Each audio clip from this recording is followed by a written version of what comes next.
Tu peux me mettre Proverbe au chapitre 4, au verset 23, texte que tout le monde connaît, mais sur lequel on va travailler ce matin. C'est vraiment ça que j'ai à cœur de vous partager dans la NEG, Proverbe 4, 23. Vous connaissez superbement bien ce texte, je pense, vous le connaissez par cœur. En voyant le premier mot, vous savez déjà ce qui suit.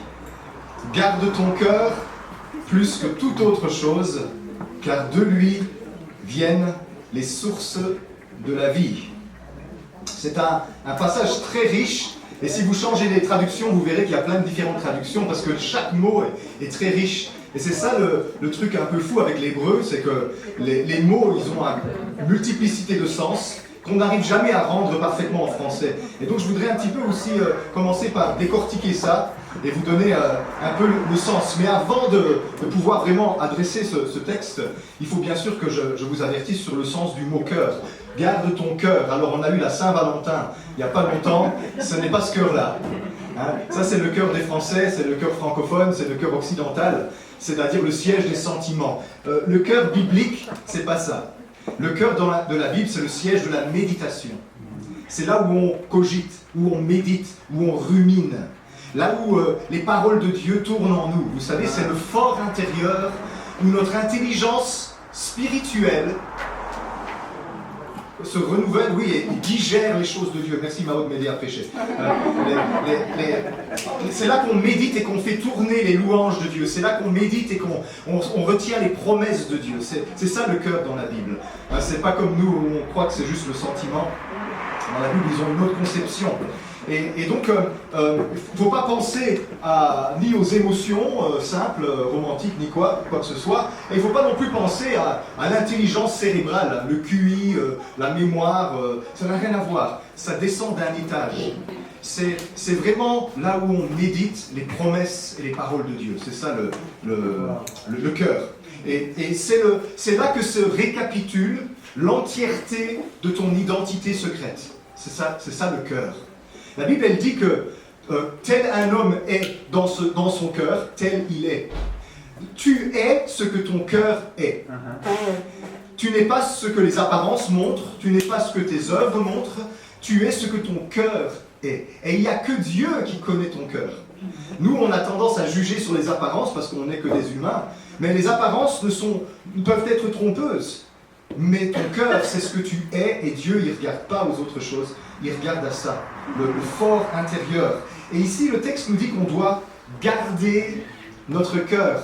Et je vais un peu développer ça parce que c'est très riche. Le verbe garder en hébreu, c'est shamar. C'est un verbe qui est beaucoup utilisé pour les brebis qui sont gardées par des bergers. Quand on dit garder ses moutons, c'est shamar, c'est garde, c'est ça. Parce qu'il y a plein de sens, il y a plein d'autres verbes pour garder en hébreu, mais le verbe qui est utilisé ici, c'est garde ton cœur comme un berger garde ses brebis. Et je voudrais vous mettre cette image dans la tête ce matin pour commencer. Il y a un deuxième sens qu'on va développer un peu plus tard, mais ce premier sens, j'aimerais que ce soit une image dans votre tête ce matin. Votre cœur, c'est comme un troupeau de brebis dont Dieu vous fait le pasteur. Ah, ça responsabilise tout d'un coup. Hein. Parce que si Dieu te dit « garde ton cœur », c'est un verbe pastoral qui est utilisé là, ça signifie que tu es le pasteur de ton propre cœur. Et ça signifie que c'est ta responsabilité de garder ton cœur en bon état et de le protéger des mauvaises influences. Vous savez, quand vous êtes comme moi, vous êtes comme tout le monde, quand notre cœur ne va pas bien, qu'est-ce qu'on fait? On trouve un responsable. Je ne me sens pas bien parce que toi, parce que ma femme. Souvent. On a souvent raison, mais bon, ça c'est...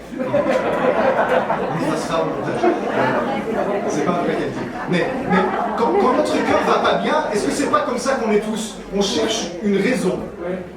Alors, il y a des fois, j'ai remarqué chez moi, quand je prends des exemples, je prends toujours des exemples négatifs, je parlerai de moi c'est normal, mais quand mon cœur va pas bien, rien m'énerve. Quand mon cœur va bien, rien ne m'énerve. Vous avez remarqué ça? Vous êtes comme moi aussi, je suppose. Hein? Quand mon cœur va pas bien, tu fais à moitié rien, je suis fâché. Mais quand mon cœur va bien, tu peux y aller, quoi. Tu peux y aller. Il n'y a rien qui va se passer. Et j'ai remarqué chez moi que si je suis énervé, c'est la faute d'eux. Alors que mon état intérieur est le fruit de ma gestion de mon cœur. Je suis responsable de l'atmosphère que je cultive à l'intérieur de moi. Personne n'est responsable de ça. Et c'est important de se le dire, et je me le dis souvent, parce que j'aimerais bien que d'autres soient responsables de ça. Quand ça va pas bien, j'ai envie de me dédouaner et de dire ben, c'est la faute de Sandra. Les maris font beaucoup ça, hein, on a bien projeté notre... Non, c'est ma faute. S'il y a quelque chose qui est entré dans mon cœur, ou quelque chose de bon ou de pas bon, c'est moi qui gère les portes de mon cœur. Et c'est moi qui le nettoie, c'est moi qui dois avoir de l'hygiène avec mon cœur, et je ne dois pas laisser des choses s'installer dedans, parce que je suis le pasteur de mon cœur. Jésus est ton pasteur, mais il fait de toi le pasteur de ton cœur. Et si tu n'es pas le pasteur de ton cœur, il ne sera pas le pasteur de ton cœur pour toi. On doit balayer devant notre porte en premier notre cœur et notre responsabilité. Et c'est difficile ça. S'il y a une chose que cette pandémie nous a apprise, c'est qu'on doit vraiment devenir chacun de nous des pasteurs de notre cœur. Et quand on regarde le résultat de cette pandémie, ça a été dur. Certains me disent le premier confinement a été facile, le deuxième était horrible. D'autres me disent l'inverse. D'autres me disent que les deux sont horribles. Et d'autres me disent que tout a été glorieux. Alors, comment ça se fait qu'à travers cette pandémie qui a été une grande épreuve, et pas juste une épreuve sanitaire, ça a mis de la pression sur toutes les structures qui sont dans le monde et dans l'Église et dans nos vies, et ça a mis vraiment à l'épreuve chaque chose. Et qu'il y a des gens qui ont dit « Waouh, ça a été glorieux pour moi ». Vous savez, ils ont tous la même chose. Ils se sont dit « Ben, je dois me responsabiliser. Il n'y a plus de présentiel. Je n'arrive pas à me nourrir du virtuel. Je ne sais pas si vous êtes comme moi, mais moi, regardez des vidéos. Je sais bien que j'en ai fait tout plein, mais... Hein, c'est pas le même. Hein. C'est pas le même, regarder des vidéos. La caméra, elle ne dit rien, elle ne sourit pas. C'est horrible. En fait, c'est quand même jouer la comédie, quoi. Tu parles à un mur et tu fais comme s'il y avait un auditoire. Parce qu'il faut quand même un peu se mettre en scène. Si j'ai l'air de parler à une caméra, ça ne va pas marcher. Mais c'est pas gai. Mais alors, on se dit, mais j'ai plus les frères, j'ai plus les sœurs, j'ai des coups de téléphone, mais bon, c'est pas suffisant ça non plus. J'ai besoin de... Voici, oh, qu'il est doux, qu'il est agréable pour des frères et sœurs de demeurer ensemble. Qu'est-ce que je vais faire? Je vais m'enfoncer dans la solitude et la souffrance, ou je vais me responsabiliser, je vais changer l'atmosphère de mon cœur, je vais devenir le pasteur de mon cœur. Il n'est pas encore trop tard. Il n'est jamais trop tard pour dire « je vais être le pasteur de mon cœur, je vais veiller sur mon cœur comme un berger veille sur ses moutons ». Alors si je suis un berger de mon cœur, j'ai les deux instruments du berger. J'ai la houlette et j'ai le bâton. La houlette, c'est le bâton de Saint-Nicolas, crochu, qui est pour récupérer les brebis quand elles s'égarent. Le bâton, c'est un gourdin dans la Bible. C'est pour tabasser les loups ou les lions. À l'époque biblique, il y avait des lions en Israël, donc il y avait des ours, des lions et des loups. Et les bergers avaient les deux. Ils avaient une matraque et ils avaient une houlette. Alors, si vous avez cette image en tête, que votre cœur, là où vous méditez les promesses de Dieu, c'est comme un troupeau de moutons dont vous avez la garde. Il y a toujours des moutons qui s'égarent, non? Et vous devez les ramener. Moi, si je laisse mes pensées aller, oh là là, elles peuvent aller dans tous les coins. Et quand il y a un sujet d'inquiétude, oh là là, je déploie tout le scénario. Et ça finit toujours avec la catastrophe la plus horrible, la fin du monde et l'holocauste nucléaire. C'est comme ça que ça marche le cerveau. Quand on laisse les moutons de notre cœur couvrir où ils vont toujours vers l'extrême. Et c'est la catastrophe, Seigneur au secours. Et parfois c'est une petite chose, mais on a laissé les moutons courir. Quand tes moutons intérieurs s'enfuient, tu dois utiliser la houlette et dire « Oh, on se recueille ». Recueillir, c'est cueillir à nouveau. Pourquoi doit-on cueillir? Parce que les choses se sont dispersées. On ramène. Et là-bas, reviens là. Allez. Qu'est-ce qu'ils font les bergers? Ils font des bruits comme ça, non? Allez, reviens. Personne ne peut ramener tes brebis pour toi. Les brebis écoutent leur berger. Et si quelqu'un vient te parler, mais que toi, tu ne veux pas jouer le rôle de pasteur de ton cœur, tes brebis intérieures ne vont pas écouter le berger. Tes brebis intérieures, elles vont faire ce que toi, tu leur dis de faire. Et c'est ta responsabilité de dire, allez, allez, revenez les brebis, hop, hop, hop. Comme dit Paul, amenons toute pensée captive à l'obéissance de Christ. Personne ne peut amener tes pensées captives à l'obéissance de Christ. C'est de la tyrannie, c'est injuste que quelqu'un dise, Franca, tu vas penser ça maintenant. Arrête de penser ça, tu vas penser ça. Est-ce que tu crois que ça va fonctionner? Ben oui, 10 secondes. 10 secondes, si elle est docile et douce, mais connaissant Franca, elle va dire, est-ce que tu me veux? Mais non, c'est elle qui a le pouvoir de ramener ses brebis. C'est elle qui doit envoyer le chien de berger, allez, va les chercher. Vous savez? Et dans des moments comme ça, on peut dire, Saint-Esprit, ramène mes pensées au centre. Saint-Esprit, aide-moi parce que je suis dispersé. Je vais dans tous les sens. J'ai besoin de la houlette. J'ai besoin de cet instrument spirituel pour ramener les choses au centre. Si on ne le fait pas, naturellement, les brebis vont paître n'importe où. Mais c'est toi, dans ta volonté, qui dois décider ce que tu vas donner à manger à tes brebis intérieures. Et elles ne peuvent pas brouter dans tous les champs, parce que les brebis sont sottes. Et en plus, le pire de tout, c'est qu'elles se suivent les unes les autres. Quand il y en a une qui part en vrille, toutes les autres l'accompagnent. On appelle ça des moutons de panurge. Les moutons de panurge, le premier saute du bateau, tous les autres moutons s'engouffrent, hein, comme des lemmings qui tombent de la falaise, les uns après les autres. Et tu dois attraper le premier, hein, parce que rattraper le troupeau, c'est plus dur que rattraper le premier. Et là, reviens là, parce que tout le monde va te suivre. Vous avez remarqué que quand quelque chose ne va pas, tout votre être se met à suivre ce qui ne va pas. Parce qu'il y a une pensée pas bonne qui est venue s'installer, tout s'engouffre dans la brèche. Et puis on se retrouve avec un troupeau dispersé. Et il y a un moment donné, ça m'est déjà arrivé plein de fois ça, où je ne sais pas quel mouton ramener en premier. Parce qu'il y a plein de moutons dans la campagne, dans les montagnes, dans les vallées, il y en a un dans la crevasse là-bas. Ok, on commence par quoi, Seigneur? Et là, on a vraiment besoin d'une intervention du Saint-Esprit. Quand c'est comme ça, implorez le berger du ciel. Dites, Jésus, j'ai été négligent dans mon travail pastoral intérieur. Je ne sais plus rattraper mes moutons, ils sont dans tous les sens. Viens crier, parce que s'ils ne m'écoutent plus, toi je sais qu'ils t'écouteront. Et Jésus, il vient dans votre vie. Quand vous invoquez son nom, Jésus, il vient dans votre vie, et il dit, allez, tous les brebis, revenez ici.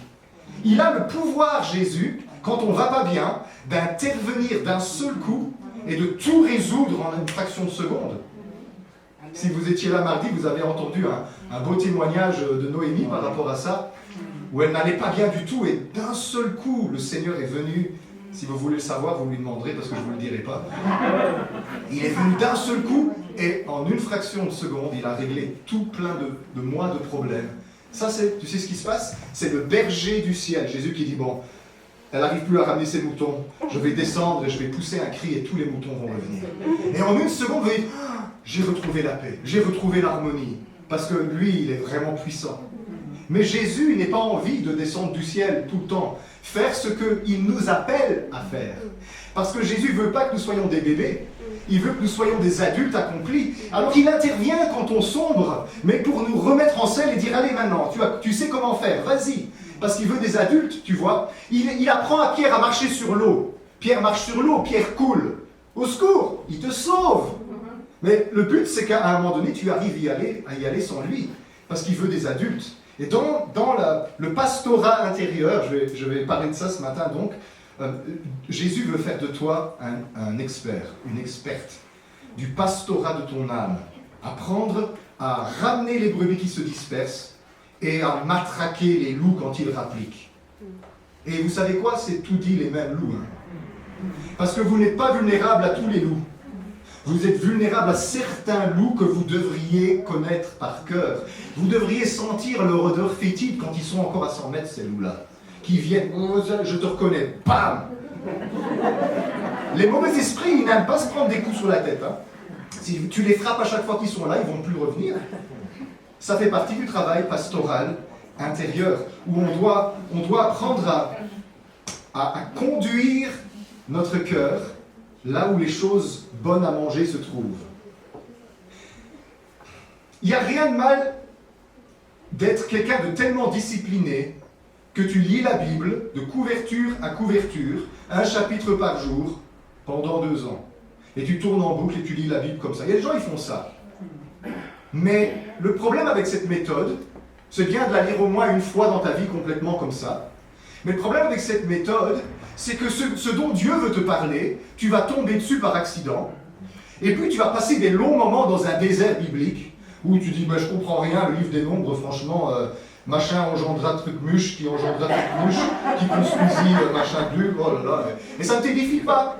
Mais je t'assure que si tu lis le livre des Nombres, quand le Saint-Esprit veut que tu le lises, même la fabrication de la tente va te parler. Même leur pérégrination dans le désert, ça va te parler. Tout peut parler de la part de Dieu. Alors, le premier rôle pastoral dans notre cœur, c'est de choisir les verts pâturages que l'on va donner à manger à nos moutons intérieurs. On doit se laisser conduire par Dieu. Seigneur, de quoi je dois me nourrir maintenant ? Qu'est-ce qui est bon pour mon âme maintenant ? Et ce qui est bon pour ton âme n'est pas forcément bon pour l'âme du voisin. Parce que, de la même manière que dans le naturel, on mange des choses différentes, dans le spirituel, on mange des choses différentes. Vous savez, bon, sauf si vous êtes un peu détraqué dans vos appétits, mais dans l'alimentation, il y a une part de sagesse à écouter son corps. Quand tu es vraiment dégoûté de quelque chose et que tu n'en as pas envie, il y a des chances que c'est un message que ton corps est en train de te dire, j'en ai marre que tu bouffes des hamburgers tout le temps. Bon, il y a des limites aussi, parce que si j'écoutais le mien, ça serait tout dit du chocolat. Ça, j'ai compris que c'était pas vraiment à écouter. Ça, c'est le loup qui parle. Non, c'est mon corps qui aime bien. Mais il y a de la sagesse. Vous savez, parfois... Il y a quelque chose dans le chocolat dont tu as besoin, en fait. Peut-être, voilà. Donc, tu es en train de me faire tomber dans le... Je suis en train de te dire de trouver l'alternative au chocolat, pour ne plus avoir envie de chocolat. Ok. Mais non, je veux pas souffrir les chocolats. Avec modération. Oui, c'est vrai qu'il y a quelque chose dedans. Mais parfois j'ai soif. Et je dis, j'ai pas envie de manger, j'ai envie de boire. Et je veux boire que de l'eau. Mais c'est souvent qu'il y a trop de sel ou quelque chose dans mon corps. On doit apprendre à écouter avec mesure les messages de notre corps. Apprenez à écouter les messages de votre cœur. Votre cœur, il peut vous conduire vers des textes bibliques. Et toi, tu vas le lire analytiquement, intellectuellement, et tu vas dire, bon, Dieu, il ne veut pas que tu le lises ainsi. Ce n'est pas une école biblique, c'est de la dévotion, c'est de la piété, c'est de l'intimité. Et donc, il veut que tu le médites, que tu le rumines. Ça peut être un verset qui te tient pendant 1 mois, et tu ne lis rien d'autre dans la Bible pendant 1 mois. Vous savez, c'est ça, qui disait ce matin, c'est Angela. On est là avec notre culte personnel, où on fait nos petites prières, on lit notre feuillet du calendrier, et on lit le chapitre de la Bible qui s'y rapporte, et on croit qu'on a fait un culte personnel. On peut faire ça tous les jours, et ne rien avoir fait en réalité. Parce qu'on n'est pas forcément en train de se nourrir de ce que l'Esprit nous dit. Le feuillet du calendrier, il n'est pas forcément inspiré pour toi aujourd'hui. Et le chapitre auquel tu es arrivé n'est pas forcément ce dont Dieu veut te nourrir. On doit dire, Seigneur, qu'est-ce qu'il y a dans la cuisine aujourd'hui? Le Seigneur, il va dire, j'ai des riz de veau et j'ai de bonnes truites, qu'est-ce que tu veux? Et tu dis, j'ai envie de poisson. Et tu écoutes ton cœur et puis Dieu va te diriger vers quelque chose dans les Écritures qui va te nourrir. Vous vivez ça aussi avec les chants. Vous entendez des musiques et ça vous tient, ça vous porte. Et vous usez ce chant. Et puis malheureusement, quand finalement l'église se met à le chanter, vous dites, oh purée, je l'ai écouté 50 millions de fois ce chant, il m'énerve. Mais vous avez remarqué que vous êtes parfois comme connecté à un chant et Dieu ne vous laisse pas tranquille avec ce chant. Et puis un jour, c'est fini. Vous ne voulez plus l'entendre ce chant. C'est vrai, hein, ça marche comme ça. Ça marche aussi avec les orateurs. Vous êtes là sur Internet, vous regardez Joyce Meyer ou je ne sais pas qui, et vous buvez, et puis un jour, vous en êtes plein de gave, Joyce Meyer, j'en veux plus de Joyce Meyer. J'ai tout entendu d'elle. Mais plus tard, vous y reviendrez. Et alors, on est tous comme ça. On dit, oh, Mao, j'ai vu une vidéo géniale, elle va faire du bien. Mao, il regarde la vidéo et il se dit, je vois pas ce qu'il y trouve. Ben c'est normal, c'est ma bouffe. C'est pas ta bouffe. Tu vois? Et un chant génial, il va te porter, tu vas prier comme jamais avec ce chant. Et Mao, il est là, il dit, ça ne m'inspire pas. C'est normal. On doit apprendre à écouter ce que le Saint-Esprit est en train de nous dire. L'alimentation de ton cœur, c'est toi qui dois décider avec le Saint-Esprit dans quel pâturage tu vas amener tes moutons intérieurs. Tu vas les faire paître là. Et alors les moutons, ils n'ont pas envie de paître là où tu veux les faire paître. Les moutons, ils ont envie d'aller manger dans le champ d'en face. Ils ont envie de se disperser. Et il y a une part de discipline de dire à tes moutons intérieurs, non, non, non, on va rester ici maintenant. On va résister à l'envie d'aller ailleurs parce que c'est là que Dieu est en train de nous nourrir. Et donc, il y a une part de discipline. Mais la discipline, c'est pas de forcer tes moutons à manger ce dont ils n'ont pas envie. La discipline, c'est de forcer tes moutons à manger ce qui est bon pour eux. Et ce qui fait du bien et ce qui nourrit. C'est important. Ça, c'est une première chose qu'un berger de son propre cœur doit apprendre. Une deuxième chose, c'est d'apprendre à protéger les moutons de nos cœurs, nos pensées intérieures spirituelles, des prédateurs, des idées et des émotions qui ne viennent pas de Dieu et qui viennent perturber notre cœur. Et ça ne sert à rien si tu as affaire à un loup d'utiliser la houlette. De la même manière que si tu as affaire à un mouton, ça ne sert à rien d'utiliser le bâton. Et on se trompe parfois. Parce qu'il y a des fois, on croit que c'est mes pensées qui se dispersent et on ne se rend pas compte qu'on est sous l'attaque d'une puissance des ténèbres qui essaie de nous distraire. Et inversement, parfois, on croit qu'on a affaire à une attaque de l'ennemi, alors que c'est simplement nos moutons qui sont rebelles et qui font n'importe quoi. La houlette et le bâton ne sont pas à confondre. Il faut demander à Dieu, Seigneur, montre-moi comment manier les outils que tu me donnes, quand je dois utiliser la houlette et ramener les brebis qui s'égarent, et quand je dois utiliser le gourdin et tabasser les loups qui rappliquent. Les loups, comme dans les dessins animés, ils se déguisent en moutons. Vous avez déjà vu tous ces dessins animés-là? On le voit, nous, de l'extérieur, parce que ce mouton-là, il a l'air bizarre. Il a une peau de brebis sur la tête. Mais vous savez quoi, les brebis ne le savent pas. Et ils se cachent au milieu du troupeau. Les pensées de l'ennemi peuvent se cacher au milieu de ton troupeau. Et c'est pas parce que ça porte une peau de brebis qu'il ne faut pas qu'elle se prenne un coup de gourdin sur la tête. Tu dis, Satan, je t'ai reconnu, dégage au nom de Jésus. Cette pensée-là, elle ne vient pas de Dieu.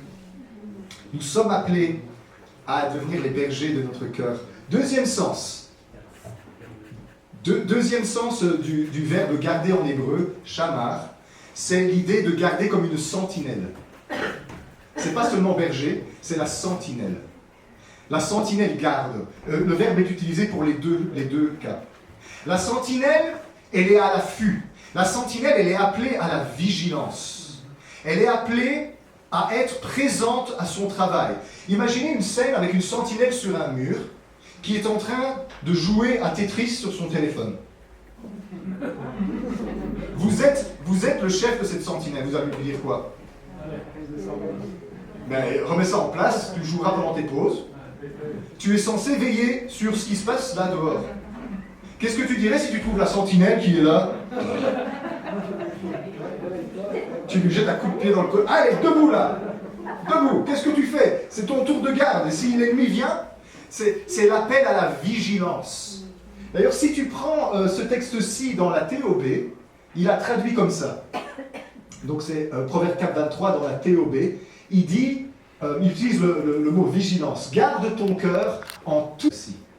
Car de lui dépendent, ici ce n'est pas les sources de la vie, c'est les limites de la vie. C'est-à-dire les frontières de la vie. Alors on peut interpréter ce texte dans un sens de berger ou dans un sens de sentinelle. Les deux sont vrais.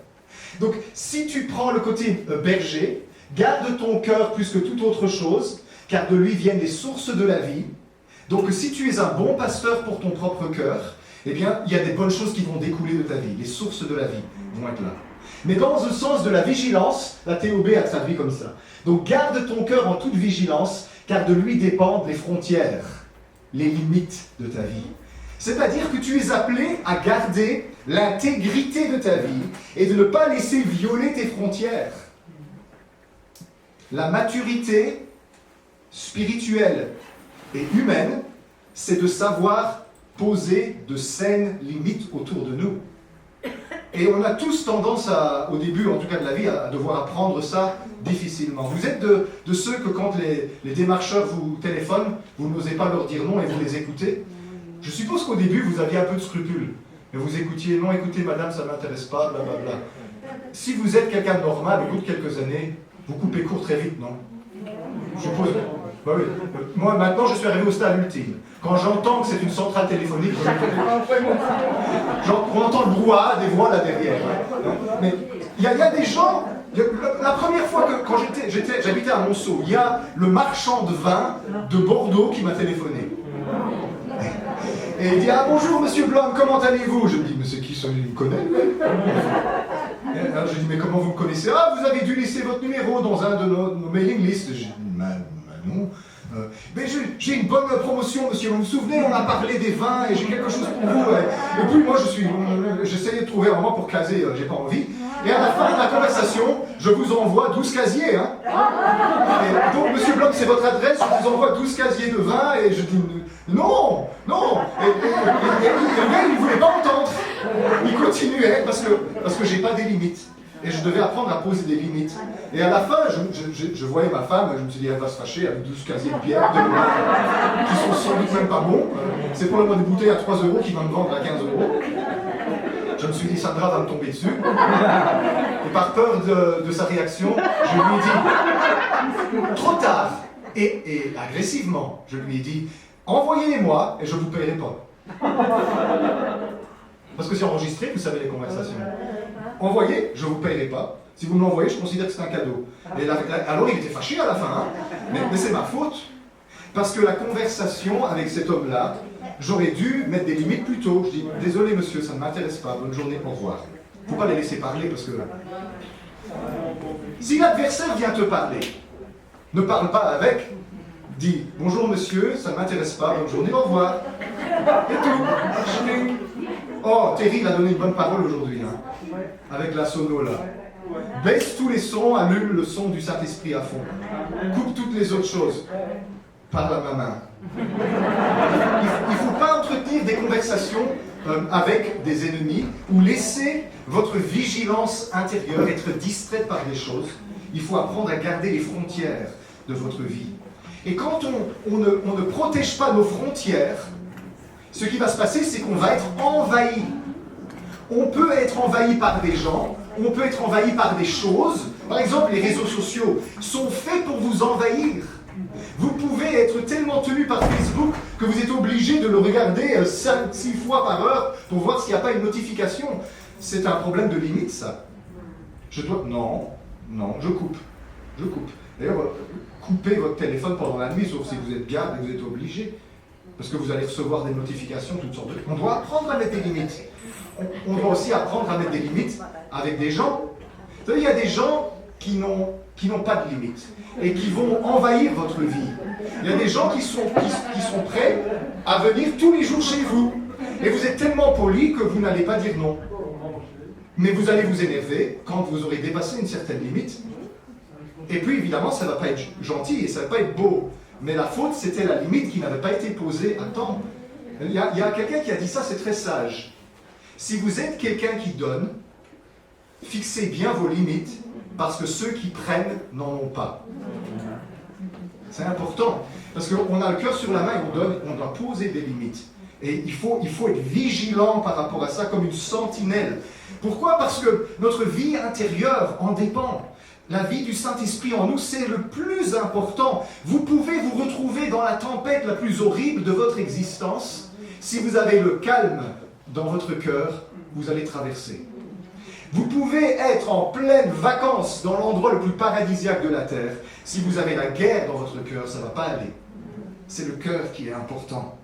Et donc on doit apprendre à protéger les limites de notre vie en étant vigilant. Et je voudrais qu'on parle un peu de ça ce matin, de cette vigilance. De cette vigilance sur notre cœur, sur notre âme, et de ne pas laisser l'adversaire ou qui que ce soit ou quoi que ce soit venir perturber.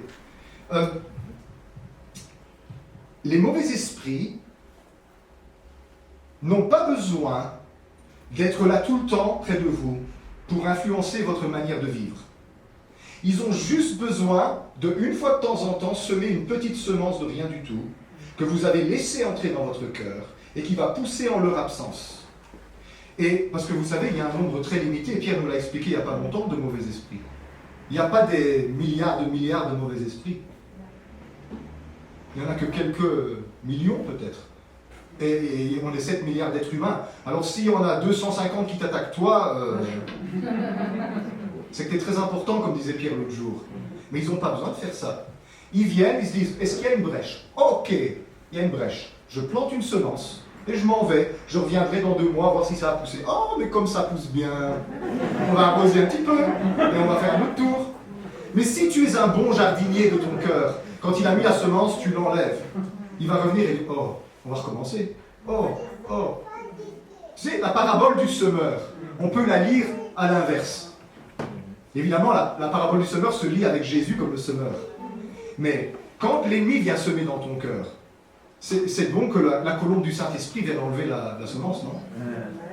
On dit, Saint-Esprit, j'ai une semence à l'intérieur, et elle n'est pas bonne. Et quand on a une semence dans notre cœur, je suppose que vous êtes comme moi je ne sais pas la déloger toute seule. J'ai besoin que la présence de Dieu vienne guérir là, et retirer cette semence. Et quand la présence de Dieu a fait son travail, je ne la sens plus, je suis bien à nouveau. Vous savez? C'est comme quand on a parfois certaines conversations qui nous font mal au cœur, et on a beau essayer de changer nos esprits pendant la journée, ça ne part pas. On a besoin d'aller devant Dieu et dire, Saint-Esprit, viens retirer ça de mon cœur. De l'hygiène, nettoyer mon jardin. Je ne peux pas laisser ça. Ne laissez pas l'amertume s'enraciner, parce que l'amertume va détruire votre vie intérieure.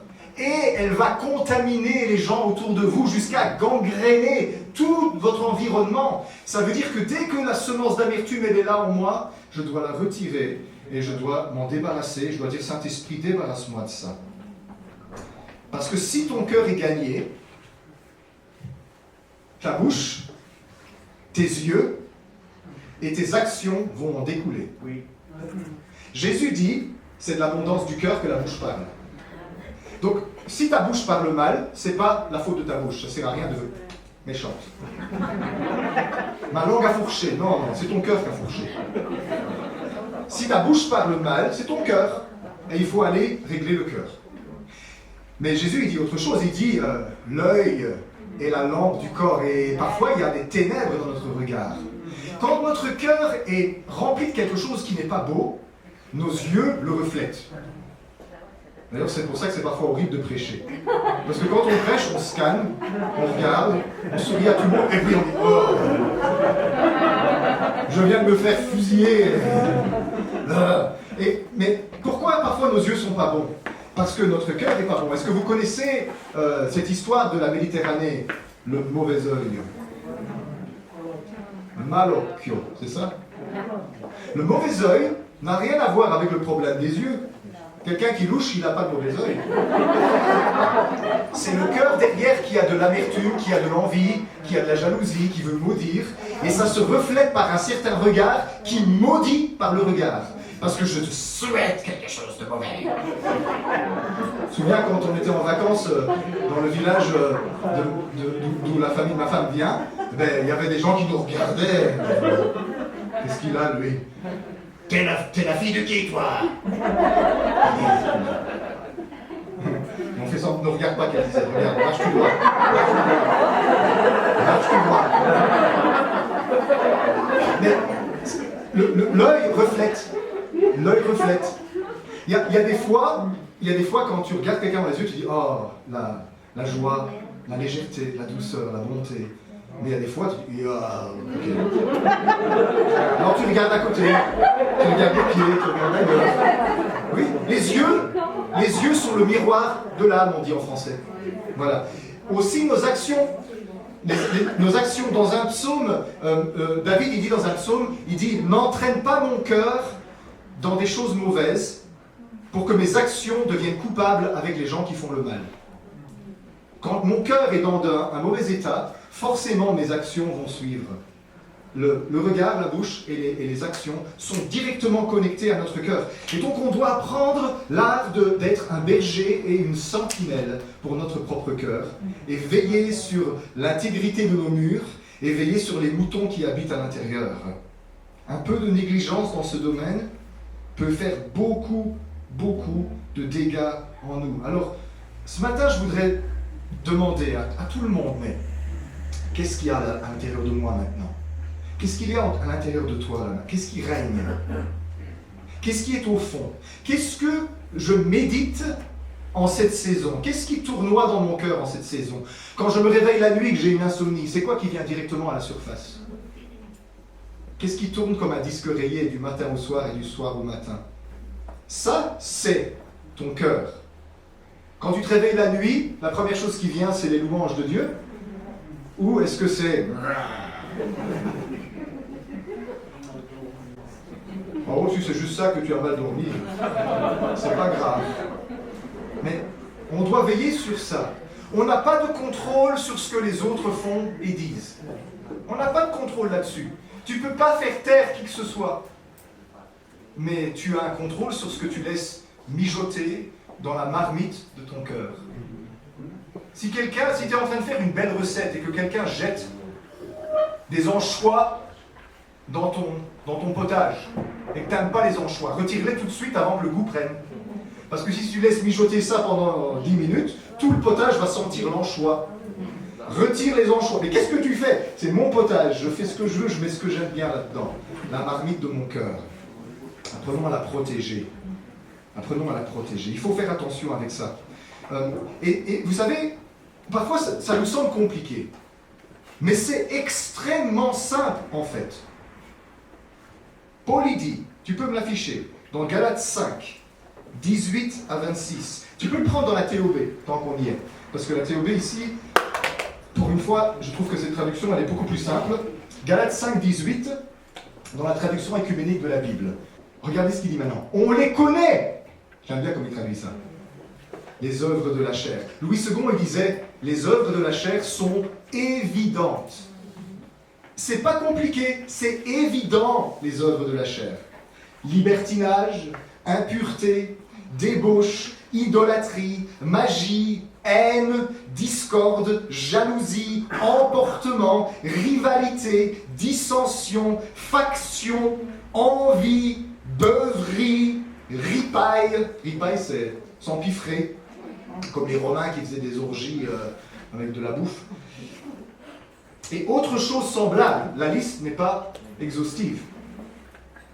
Les auteurs, je vous en préviens, leurs auteurs, je vous en préviens, comme je l'ai déjà dit, n'hériteront pas du royaume de Dieu. Mais voici le fruit de l'esprit. L'amour, la joie, la paix, la patience, la bonté, la bienveillance, la foi, la douceur, la maîtrise de soi. Contre de telles choses, il n'y a pas de loi. Ceux qui sont au Christ ont crucifié la chair avec ses passions et ses désirs. Si nous vivons par l'Esprit, marchons aussi sous l'impulsion de l'Esprit. Ne soyons pas vaniteux. Entre nous, pas de provocation.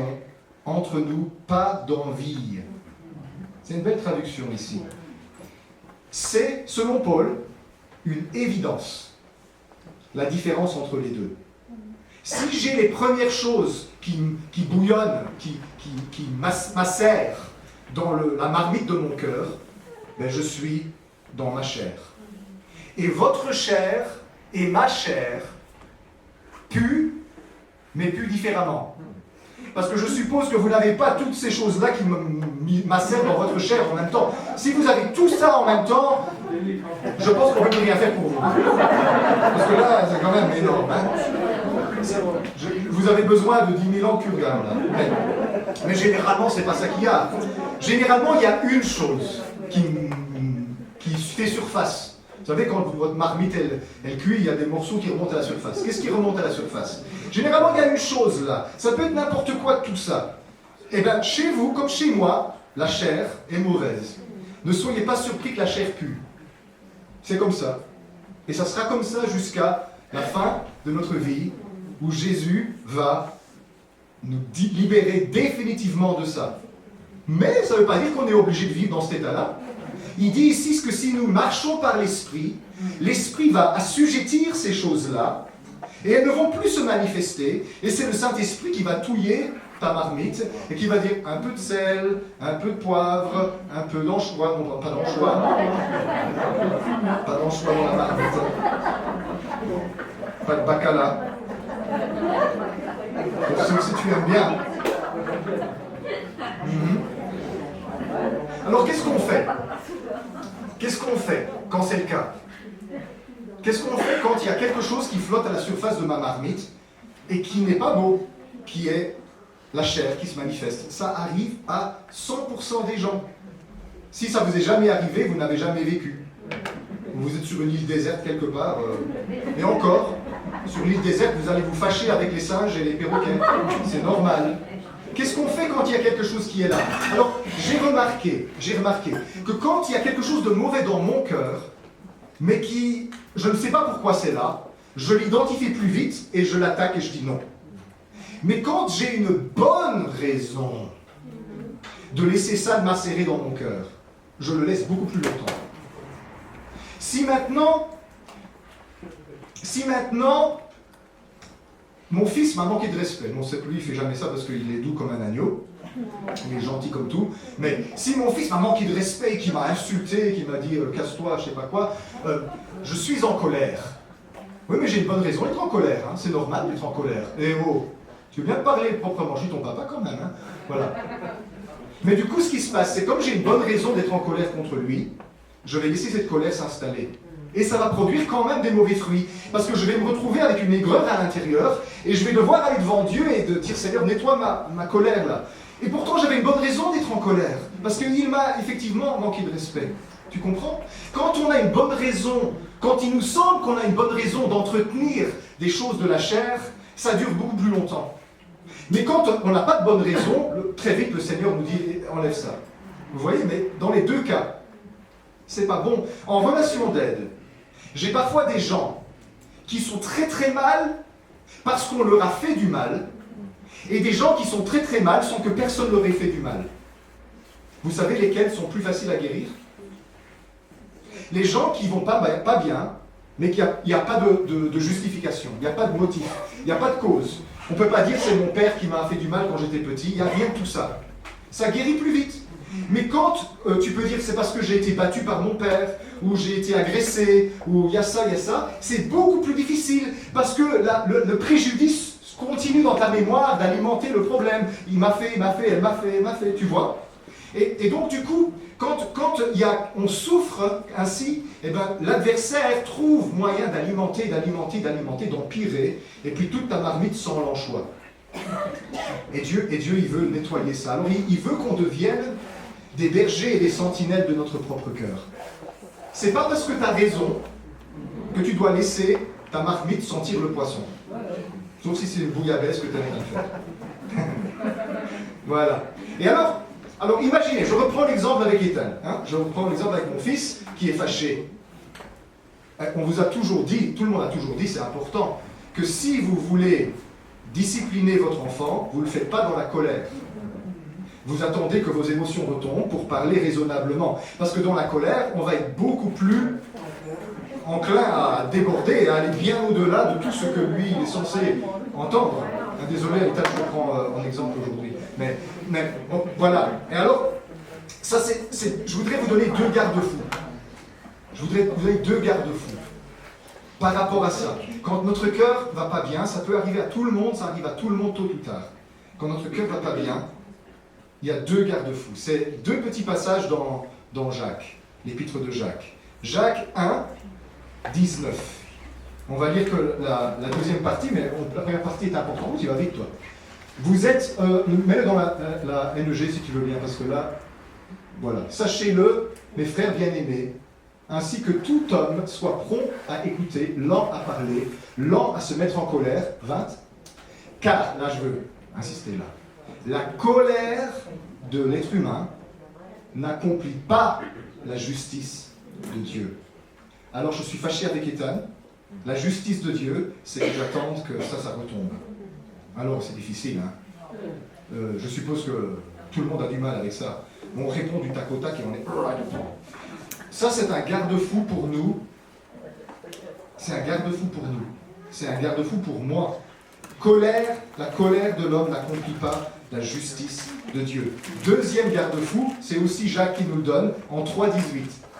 Jacques 3,18. Le fruit de la justice est semé dans la paix par ceux qui recherchent la paix. Cool, là, ça j'ai besoin souvent de me remémorer ça. Parce que je suppose que tout le monde cherche la paix. N'est-ce pas? Si vous cherchez la guerre, vous avez un grave problème. Tout le monde cherche la paix. Mais le fruit de la justice est semé dans la paix par ceux qui recherchent la paix. Et combien de fois je n'ai pas été pris dans cette erreur-là? C'est que je cherche la paix, mais le moyen que j'utilise pour y arriver n'est pas paisible. Et la fin ne justifie pas les moyens. Alors, imagine que, effectivement, je reprends l'exemple, mon fils me manque de respect, je veux intervenir pour le remettre à sa place et lui apprendre les bonnes manières. Ça doit être fait de façon paisible, si je veux que le résultat soit paisible. Si je l'agresse dans la colère, ce qui peut m'arriver, il fait oui, eh bien qu'est-ce qui va se passer? Ça ne va pas être la paix. À la place d'avoir un blessé, il y aura 2 blessés. Qu'est-ce qu'on veut? Garde-fou. Le fruit de la justice de Dieu est semé dans la paix par ceux qui recherchent la paix. Il y a quelque chose qui ne va pas, je vise un rétablissement de l'harmonie, je vise une meilleure situation. Ok, c'est bien, mais comment va-t-on faire pour arriver à ça? Est-ce que je vais mettre en œuvre des moyens doux et paisibles, ou est-ce que je vais mettre en œuvre des moyens brutaux, violents, agressifs, désagréables? Et c'est là qu'il faut qu'on fasse attention. Parce que du coup, quand on met en mouvement des forces qui ne sont pas paisibles, malheureusement, on n'arrive pas à la paix à la fin. Ça arrive à l'effet inverse. Et on avait de bonnes intentions. Mais je ne voulais pas ça. Combien de fois on ne dit pas ça? Mais je ne voulais pas ça. Je ne pensais pas ça. Je ne pensais pas ce que je disais. C'est pas ça que je voulais. Oui, c'est vrai. Tu avais des bonnes intentions, mais bam. Voilà. Et ça, c'est dans nos cœurs. À tous. Hein, je ne suis pas en train de dire ça pour quelqu'un. Je suis en train de dire ça pour moi, pour tout le monde, pour monsieur et madame tout le monde. On doit veiller sur la marmite. On doit veiller sur ce qui se passe à l'intérieur de nous. Mais voici, dit Paul, hein, le fruit de l'esprit. L'amour, la paix, la joie, la patience, la bonté, la bienveillance, la foi, la douceur, la maîtrise de soi. C'est pas facile de faire ça. Et je vais terminer dans les dernières minutes qu'on a ce matin par vous parler d'une clé pour cultiver ces choses-là dans notre cœur. On n'y arrive pas, mais on tend vers ça.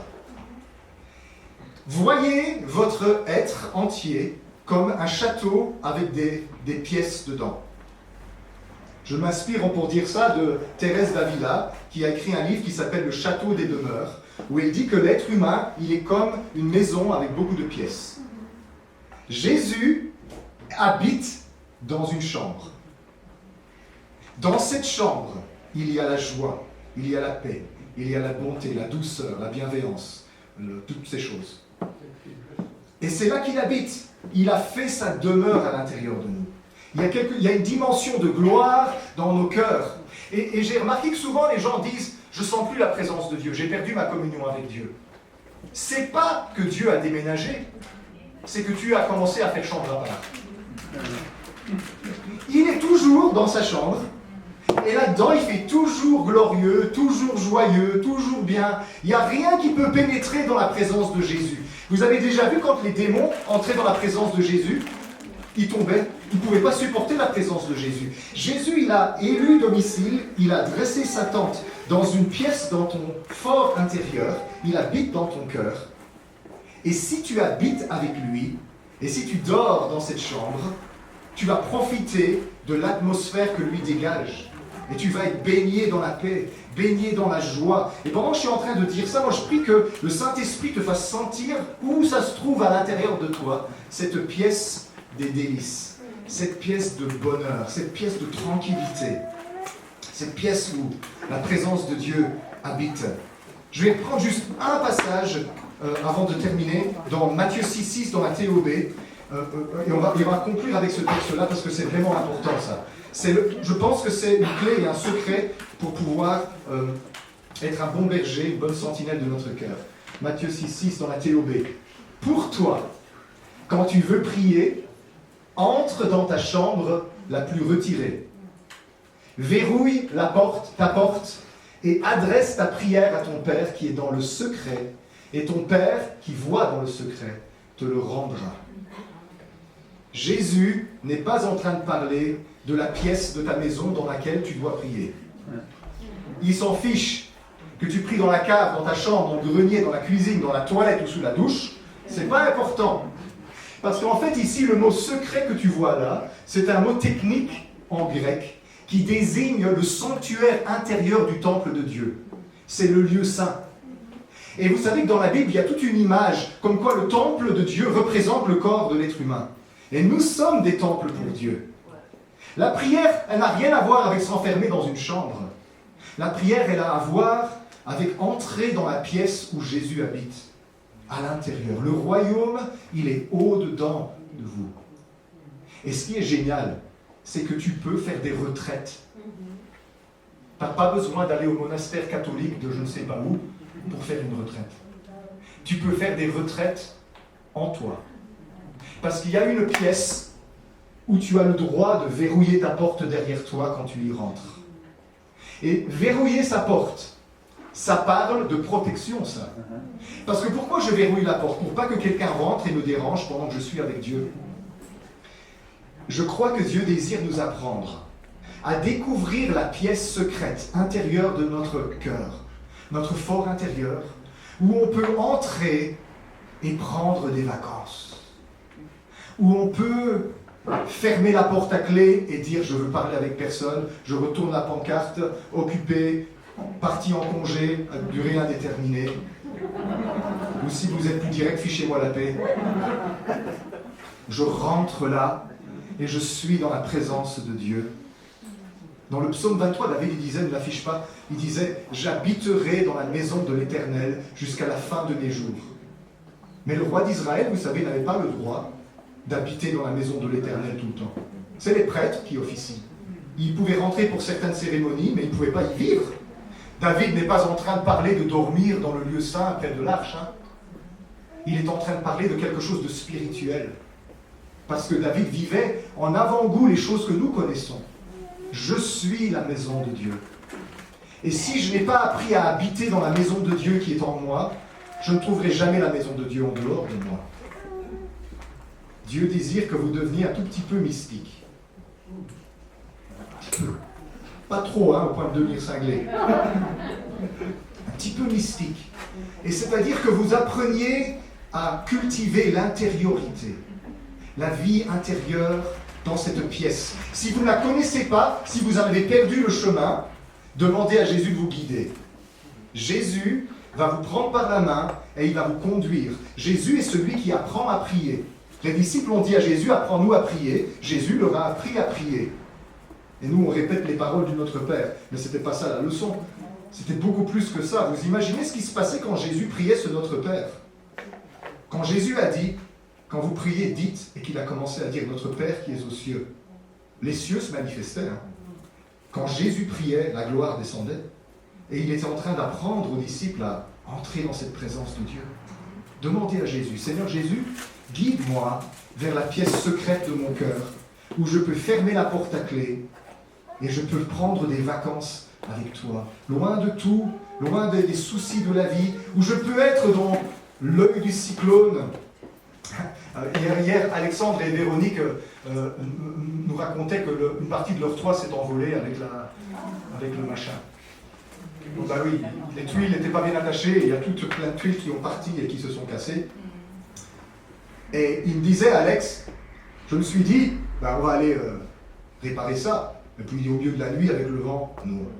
Je vais fermer ma porte et je vais dormir. Voilà.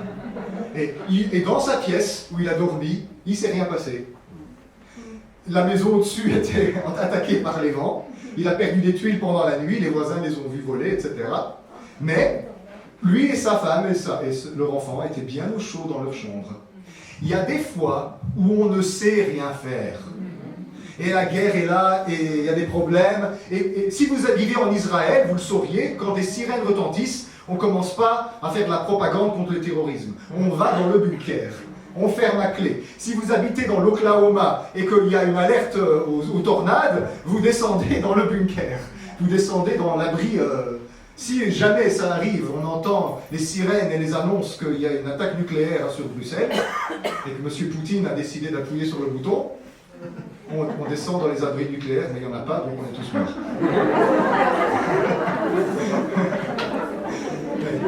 Mais il y a des fois, on a vraiment besoin de ça, non? On a besoin de ça. Et j'essaie de clôturer, j'ai du mal, mais je vais y arriver. On se dit qu'on va avoir la paix si on arrive à régler ce qui n'est pas paisible autour de nous. Mais c'est pas vrai. Il faut apprendre à vivre dans l'œil du cyclone et à se reposer au milieu des attaques. David, il dit, j'habiterai dans la maison de l'Éternel tous les jours de ma vie. Mais juste au verset précédent, il dit, tu dresses devant moi une table en face de mes adversaires.